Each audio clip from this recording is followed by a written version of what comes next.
Hello friends! For this really cute macrame octopus pixel, we're going to need to work off of a wooden dowel. Mine is about 9 inches in length. And for those of you who prefer centimeters, it is roughly about 23 centimeters in length. And don't forget, you're also going to need your pixel pattern. Be sure to have taken a screenshot of the pixel at the start of this video. I am also using 3.35 millimeter single strand cotton rope and medium worsted weight yarn from Sheep G's. And of course, feel free to use any rope or yarn that you prefer. Just make sure that your yarn is half the diameter of your rope. Alrighty, so let's get started. Fold your first strand of rope in half, and then with a loop end, place that behind your wooden dowel. Then thread the tail ends through that loop. And cinch up the slack. That is how you tie a lark's head knot. So to repeat, you want to fold your cord in half, and then with the loop end, place that behind your wooden dowel and thread the tail ends through that loop. Let's go ahead and attach the rest of our rope. Alright, so taking a look at our grid pattern here, what we're going to do is we're going to start on the top left corner and work our way all the way across the top right. Each square represents a vertical double half hitch knot in that corresponding color. Let's tie our first vertical double half hitch knot. Working with a long strand of yarn, place your yarn behind the first strand of cotton cord with a short tail end on the left and long on the right. Make a loop on your right hand side and wrap the long tail end around and through that loop. This is called a hitch, and essentially it's just wrapping your cord around your rope. To make this a secure knot, you want to repeat the same step. So make a loop on your right, wrap your long tail end around and through that loop. Cinch it up but not too tight because we want to be able to slide it all the way up to the top of our work. Since the first knot always looks a little different, let's go ahead and do the second one as well. So for this time, you want your yarn underneath the next strand of rope, make a loop on your right, wrap your long tail end around and through the loop, and then cinch it up all the way up to the top this time. And then repeat one more time. If I'm ever going too fast for you, feel free to adjust the speed of this video by tapping the 3 dots on the top right corner. Or feel free to check out my knot tutorial playlist. I skipped ahead a little bit and completed our very first row. And as you can see on our pattern here, we started on the left and worked our way all the way across to the right. Now we need to go back in the opposite direction. To do that, you want to use the same strand of yarn that you were working with. And this time, we're going to place it underneath our strand of rope and pull it all the way over to the left-hand side this time. Make a loop on your left, wrap your tail end around and through the loop, and cinch it up to the top. Then repeat one more time to complete your vertical double half hitch knot. So essentially, it's the same thing we did for our first row, only we're going backwards. I skipped ahead a little bit to show you what happens when you run out of length of your yarn. So when that happens, you want to tuck your small tail end behind your work, and then grab your ball of yarn and cut off a new strand. I like to use my arm span as the length. And we're going to attach it just like we did at the start of our work, only this time we're going back in the opposite direction. Which means our short tail end will not be on the left hand side, it will be on the right hand side this time.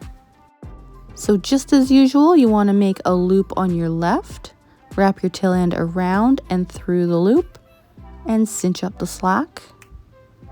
And then repeat one more time, make a loop on your left, wrap your tail end around and through the loop.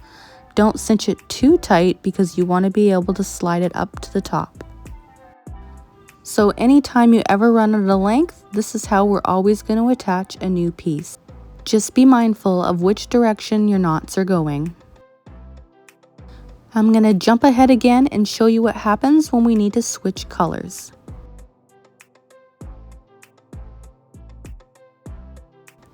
Okay, as you can see, we need to switch to purple. First, grab your blue strand of yarn and lie it flat and kind of tuck it out of the way. Snip off about an arm span length of the purple yarn, and we're going to attach it just like we did at the very start of our project. So anytime you run out of length of your yarn or you need to switch to a different color, this is the same exact way that we're going to attach a new piece. But always be mindful of which direction your knots are going. When you're working from left to right, your loop side will always be on the right hand side, and when you're working from right to left, your loop will be on the left. So whatever direction you're going, that's the side that your loop will be on. Alright, so let's skip ahead just a little bit here. Now I'm going to show you what to do when you need to switch back to your blue color. Working with the same strand of blue yarn that you were working with before, what you're going to do is lift up all your rope and run it underneath the back. You want to run it under your rope, but on top of your yarn. Once you have it all the way over to the other side, you want to place it behind the next strand of rope and continue tying your vertical double half hitch knots just the same as you were before. Alright, so let's continue working, zigzagging all the way down our grid pattern and attaching new cords as we need.